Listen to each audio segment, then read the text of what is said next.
سلام عليك نبي سلام عليك رسول سلام عليك نبي سلام عليك رسول السلام عليكم ورحمة الله وبركاته عشان جني أعرفوني ilmaan oromoo nageenyi kiyya kan kabajaa kan jaalalaa iddoo isin jirtanitti tabbaa fi gaara bahee suutuma jedhee jaalaphee kanaan isinitti gadi haa jedhu isiniin jira ilmaan ayyaa arrantan viidiyoo gabaabaa kana keessatti ergaa warroota yuutuubaroota adda addaatiif gorsa gabaabaan qaba. Odumaa gorsa keetti isiniin dura YouTube channel koo kana subscribe fi video like kana gootanii fi wantoonni an dubbadhu yoo waan hin taane taate comment irratti yaada keessan akkana qooddanii fi yoo waan gaarii ta'e akkana jajjabeessitan kabajaa fi jaalalaan waamicha isiniif godhee jira.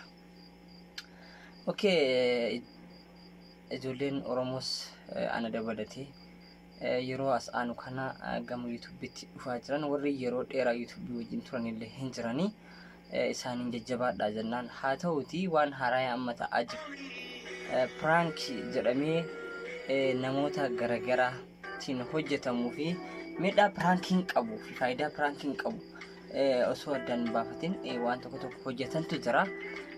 Viidiyoo prank hojjetame YouTube irratti hojjetame tokko guyyaa kaadeessaa daawwadheen ture isarratti yaada xiqqoo tokkoon qaba. Ijoollee prank hojjetaniif gorsi kiyya kun kallattumaan kan ilaallatu prank jechuun jalqaba maalidha nama rifachiisuu akkamii rifachiistee booda nama amansiisuu kan dandeessu rifachiisuu achumaan rifachiistee kuchisiistu osoo hin taane rifachiisuu booda nama amansiisuu dandeettu prank jechuun akkasii. Ana warroonni yeroo baay'ee prank hojjetan waan booda yoo wanni kun prankii ta'uu beeke namni isin irratti dalaydan sunii fi namni isin dalaydaniif sun wal amansiisuu danda'u godhuu qabdan. Wal amansiisuu waan isin hin jedhu namni tokko amma pranki gootee fakkeenyaaf maatii faa diiguu faa danda'a. Viidiyoon an argisan irratti viidiyoo maatii diiguu dhugaa viidiyoon akkasii hojjetamuu hin qabu. Maali waan isinitti himu tokkoon qaba ilmaan Oromoo ani YouTube kii kana kallattuma wanni an banee fi tokkoffaa waa'ee jaalalli kun maalidha? Akkamitti immoo jaalalli namaa diigama? Akkamitti immoo fiixa gaa waan jedhu waan ofii kiyyaa yeroo dheeraa dubbisaa ture gara viidiyootiin jijjiiree isinis fayyadee ofiillee isinirraa beekumsa fudhachaa anillee kan qabu isinii kennuudhaaf viidiyoo YouTube kii kallattumaan kanaaf baniif ammallee waa'ee isinirraa haasa'uuf deemna. Namni wajjin jiraatu kun hundi isaa jechuudha. Namni aalamni isin agartan hundi isaa jaalalaa wajji jiraatan seenaa. Haadha manaa fi abbaa manaa ta'aniif wal jaalatan seenaa. Tarii akka jireenyi akka inni barbaade namaaf hin ta'u. Jireenyi akka ati feete san siin ta'u yoomillee hin eeggatin akkas maaliif addunyaa kana kan oofu nama biraa waan ta'eef akka ati barbaade san siif hin danda'u. Akkuma inni si ta'etti keessa jiraadhu malee. Kanaafuu ammoo inni kallattumaan irra dubbachuu danda'u barbaadu pranki yeroo hojjetan warroota maatii qaban dhiira abbaa manaa qabu waa'ee jireenya isaa dhuunfaa isaa wajjin wal madaa'u dhuunfaa isaa wajjin wal qabatu waan akkasii prankiin godhina waan akkasirratti haasina maaliif dhimma hawaasa wajjin wal qabatu dhimma ollaa dhimma hiriyaa dhimma jaalala fi jaalallee warra bultii waliin hin qabne warra wal amansiisuullee danda'an yoo walitti dhufan wal amansiisuullee danda'an jechuudha. Waan akkasirra pranki sogootanii baay'ee gaariidha. Akkasirratti xiyyeeffadhaa sun jechuudha. Maaliif amma namni tokko anarra jaartii qabaadhe yookaan haadha manaa qabaadhe namni tokko intallee an duraan jaaladhe dhabite akka haadha naa dabaltee bara kanaa siif ta'a maali yoo naan jette biyaansi tamma wajjin jiraadhu tana jaaladhee osoo hin taane jireenya oofuudhaaf jedheeti dabalamuu mala. Odoo keessa kiyya san hawwu tana wajjin jiraachuu danda'a. Tan hawwu san argachuudhaaf qileen hin buune hin jiru. Namni yoo jaallatee argachuudhaaf qileen hin buune hin jiru. Gaarreen hin diines hin jiru. Kana ta'uu beekuu qabna dura. Kanaaf maatii prankiidhaan diiguun hin barbaachisu. Waan akkasii gaafachuu hin qabdan turtan. Ani sin jaalladhaa maatii kan kee akkam jettee inni yoo si jaallate waan jedhuun qabu. Waan jedhuun qabu si jaalladhaachi. Ammoo waan tokkollee jira waan kana ammaati jetteeni namni kun itti yaada booda itti yaada garuu gizee sana osoo yaadiin dubbate odoo inni sammuu isaa kompeer godhee wanta tokko hin mariisin sammuu isaa hin mariisin itti haasofte erga galee tarii itti yaaduu danda'a.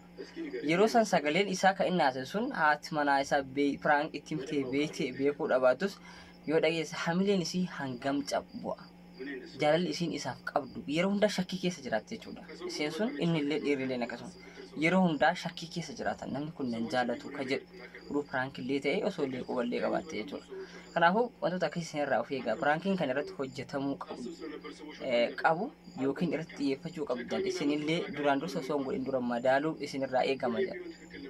Madaaluun isinirraa eegama. Innaa maal piraankiin waan akkamii irratti hojjetamuu qaba?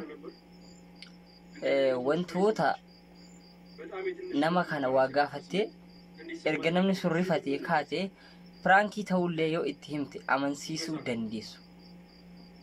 Masalan ijoolleen yuutuubii baay'ee qaban yeroo baay'ee ijoolleen piraankii hojjetan hedduu jira nan hordofnu jechuudha. Ofii isaaniitii lamaan haadha manaa fi abbaa manaa gidduutti piraankiin yoo waan akkasii sun godhame gaariidha. Nama biraarraa garuu intala shamaraa takkarraa yookiin mucaa dhiiraa tokkorraa intala shamaraa haadha bultii taate takka irratti dabalamee mucaan isiin duraan jaallattu kan wal beekan tokko sin jaalladhaa bara siifin du'aa yoo jedheen si waan jettuun qabdu yeroo sanitti osoo itti yaadiin waan ta'eef sammuu kana keessa waan hin yaadiniif yeroo sanitti haya siif hin bayaa jechuu dandeessi. Garuu booda yoo itti yaadde waan kana akka siif hin taane hubachuu dandeessi garuu. Innaa kanaafuu waan san immoo haati abbaa manaa ishee kun YouTube irratti gizee arge kabaja si qabu hangam hir'isa. Nama obsa qabu malee wallahi rabbi obsa nu haa kennu bultii kana keessatti obsi barbaachisaadha. Nama obsa qabu malee jechuudha. Waan akkasii dhaga'ee wajjin jiraachuun namatti ulfaata. Baga kabaja siin qabu kaa waan hin taane garaa keessaa fixatee jira innillee. Ammoo warra dhiiraallee yookiin warra dubartii warrumaan namni ijoollee miidiyaa fayyadaman kana itti ijoollee miidiyaa fayyadaman hedduu yoo isiniif kadawwalanuu ta'e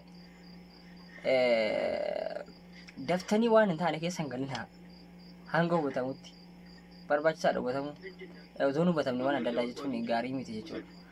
Kan biraa immoo nama gaafii jaallaa isinii dhiyeessee yeroodhuma san qeebaluun sirrii miti. Namni gaafii jaallaa har'a sii dhiyaatee har'a fudhatte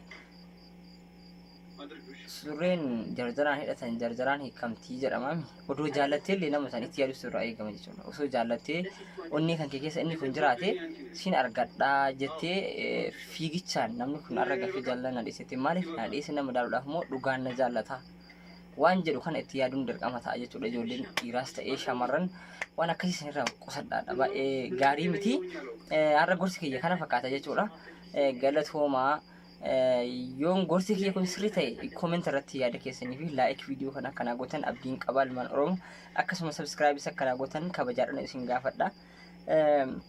Viidiyoo kanaa fi kana wajjin wal fakkaatu akkasuma walaloo taphoota garaagaraa fi waa'ee biyya keenya irratti xiyyeeffatu bifa aartiitiin dhiyeessuudhaaf qophii kiyya xumuree jira. Yeroodhaaf haalli naaf mijatuu dhabu gara boodatti waan sirreessu baay'een qaba.